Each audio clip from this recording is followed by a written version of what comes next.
मालूम तमिल तमिल मालूम तमिल अंत हिंदी में क्या बोलता है कैफा हिंदी में अरबी में कैफा लक क्या हाल है हिंदी में क्या है हिंदी में उर्दू में क्या हाल है तमिल में எப்படி இருக்கீங்க அரபி எப்படி இருக்கீங்க எப்படி இருக்கீங்க குட் திஸ் தமிழ் எப்படி இருக்கீங்க டெல் ايوه انت كان تميل عربي كيكا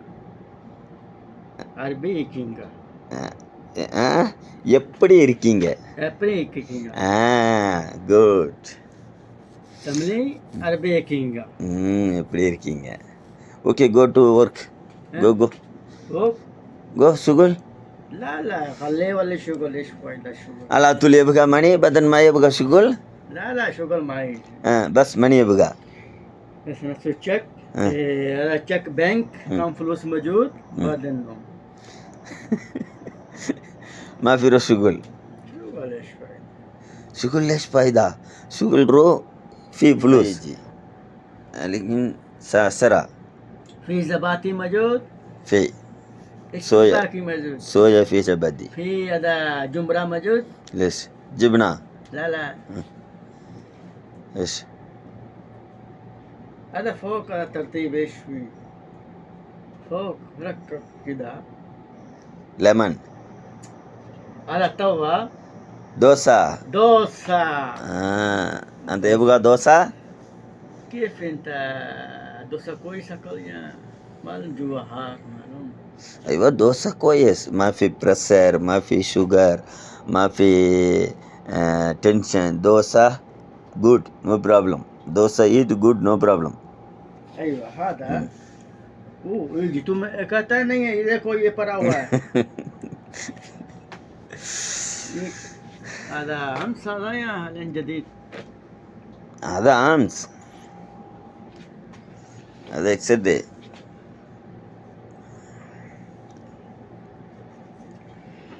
لا حبيبي شكرا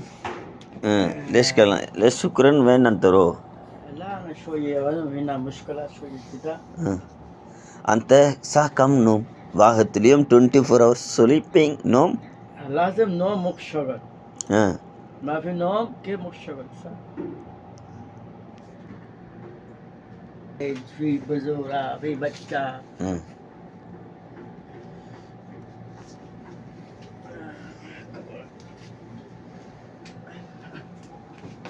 அவ்வளோதான் நண்பர்களே Kalam good night hi lucky guys எல்லோரும் எப்படி இருக்கிறீங்க நம்ம ரூம்மேட் வந்து தோசை கேட்டார் அவருக்கு ஒரு தோசை செய்யும் இதாங்க நம்ம ஃப்ரிட்ஜில் எல்லாம் ஒன்றும் இருக்காதுங்க இதாங்க வெளிநாட்டு வாழ்க்கை ஆமாம் இது வந்து ஒரு 2-3 நாள் ஆச்சு இதை வெளியேற்றி விட்ருவோம் இன்றைக்கி இது ஃப்ரிட்ஜில் இதுக்கு மேலே வச்சுருக்கக்கூடாது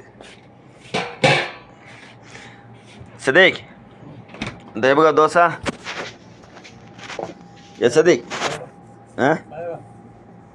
شوف هنا يبغى دوسة كم يبغى كم ممكن كويس انا ما في معلوم انت كم يبغى انا اكل شوية بس اثنين بس اوكي اثنين نو ப்ராப்ளம் நம்மளுடைய நண்பர் வந்து ஓகே அதாவது ரவுண்டாக ஷேப்பாக சூப்பராக இருக்கணுமா ஆமாம் அவர் அப்போ தான் சாப்பிடுவார் ஓகே நண்பர்களே நீங்கள்லாம் என்ன சாப்பிட்டீங்க நம்மளுடைய லீவு நாள் இன்றைக்கி லீவு நாளில் பார்த்தீங்கன்னா ஏதாவது செய்யணும் ஸ்பெஷலாக அப்படின்னு சொல்லிட்டு ஐடியா பண்ணேன் இருந்தாலும் ரொம்ப டயர்டாக இருக்குது அதனால் இன்றைக்கி வெறும் தோசையை சாப்பிட்டுட்டு காலை சாப்பாடு கிடையாது மணி 12 ஆகிடுச்சி இருந்தாலும் தோசை மத்தியானம் ஏதாவது ஹோட்டலில் சாப்பிட்டு கொண்டிருந்தேன் ரெஸ்டாரண்ட்டில் ஓகே நண்பர்களே தோசைகள் இப்படி தான் தொங்கும் இதுதான் வெளிநாட்டு வாழ்க்கை ஆமாம் இங்கேருந்து அது எடுத்துக்க வேண்டியது பரவாயில்ல இந்த கல் ஒரு 3 வருஷம் உழைச்சிருச்சு